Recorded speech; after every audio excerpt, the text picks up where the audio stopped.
가해 학생 측은 그런 일을 한 적이 없대요. 근데 피해 학생 측은 피해를 당한 게 이렇게 명백한데 무슨 증거가 더 필요합니까? 근데 그 명백하다는 것은 피해 학생 측이 인식하고 있는 사실일 뿐이거든요.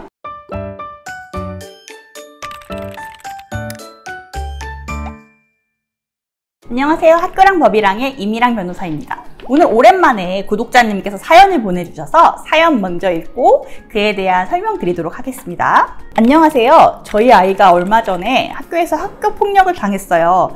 저는 학교에 학교폭력 신고를 하면 당연히 알아서 잘 처리될 줄 알았는데 막상 교육청 학폭위에 가보니까 증거가 불충분하다면서 학교폭력으로 인정받지 못했습니다.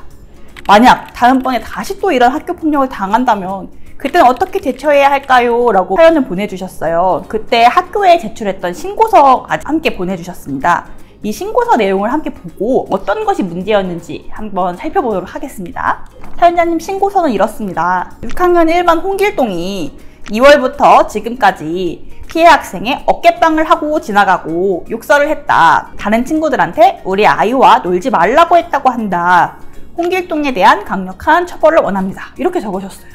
어떠실까요? 지금 이 신고서 뭐가 문제라고 생각이 드시나요? 일단 이 신고서는 여러 개의 피해 사실이 혼재되어 있습니다. 특정이 되지 않았어요. 범죄랑 비슷하다고 생각하시면 돼요. 학교폭력 행위도 언제 어떤 학교폭력 행위를 했는지가 특정이 되어야 학교폭력대책심의위원회에서도 심의를 통해서 그러한 행위 사실이 있었는지 그러한 행위 사실을 학교폭력이라고 볼 수 있는지를 판단할 수 있습니다. 그런데 지금 2월부터 지금까지 어깨빵하고 욕했다. 언제 했다는 겁니까? 그런 내용이 좀 빠져있고 그렇다면 이런 식으로 정리를 하셔야 돼요. 아이와 함께 기억을 되짚어 보면서 그때 당시 작성했던 일기라든지 문자메시지, 카톡 같은 걸 자료를 보면서 한번 날짜를 최대한 특정을 해보셔야 돼요. 예를 들어서 2023년 2월 중순경 땡땡초등학교 과학실 앞 복도에서 가해 학생 홍길동이 피해 학생의 어깨를 치고 지나가는 소위 어깨빵 행위를 했습니다. 이런 식으로요. 그 다음 욕설도 좀 특정을 하셔야 돼요. 막연히 욕설을 했다, 언어폭력을 했다라는 말은 어떤 말을 했는지 알 수가 없잖아요. 그렇기 때문에 이렇게만 적으시면 안 되고요. 다시 한번 처음부터 2023년 4월 초순경 가해 학생 홍길동이 피해 학생에게 찐따, 꺼져, 바보 등의 언어폭력을 행사했습니다. 이렇게 구체적으로 어떤 말을 했는지를 적시해 주셔야 됩니다. 그리고 여기에 다른 친구들한테 우리 아이와 놀지 말라고 했다라고 하셨어요. 그 말을 들은 다른 친구가 있을 거 아니에요? 그럼 그 친구의 증언은 필수적으로 들어가야 됩니다. 누구한테 놀지 말라고 했는데 그걸 들었다는 사람이 없으면 학교폭력대책심의위에서 어떤 근거로 이런 학교폭력 사실을 인정할 수 있겠어요? 그래서 어머니께서는 이런 주장만 단순히 하셨으면 안 되고요. 그 말을 들었던 학생의 사실확인서 또는 그 학생이 말을 한 내용을 녹음하셔서 제출하시든지 어떤 방식으로든 증거를 제출하셨어야 됩니다.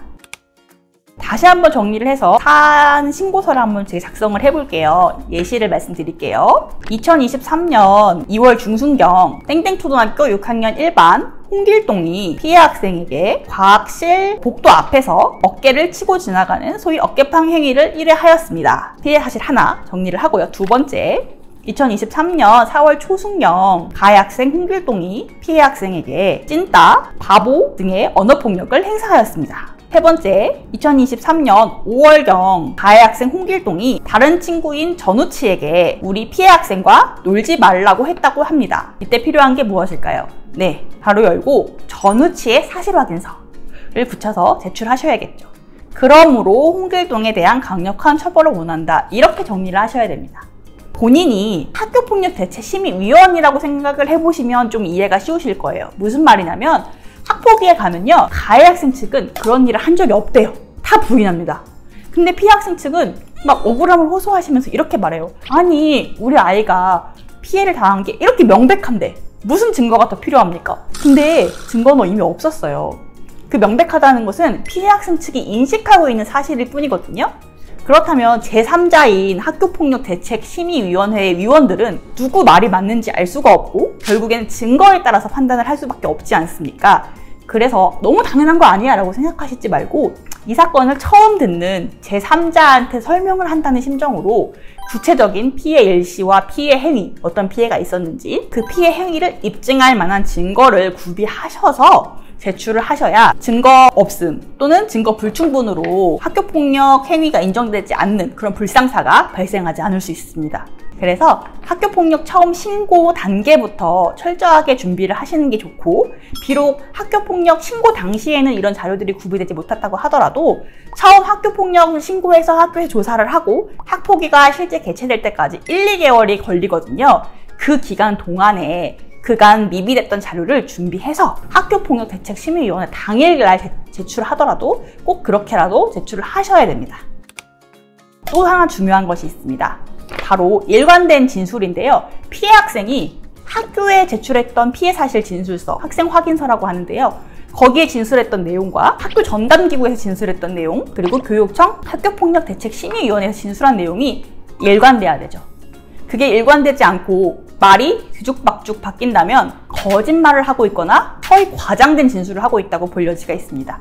그래서 아이들이기 때문에 말이 좀 바뀔 수가 있어요. 그래서 어머니께서 구체적으로 일관된 진술을 할 수 있도록 조력을 해주시는 게 좋습니다.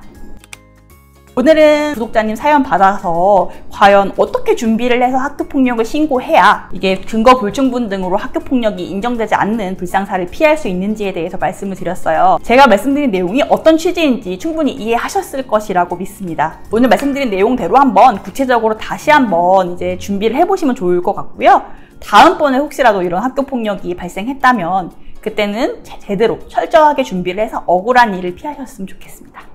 오늘 말씀드린 내용이 도움이 되셨다면 구독 또는 좋아요 눌러주시면 감사하겠습니다. 감사합니다.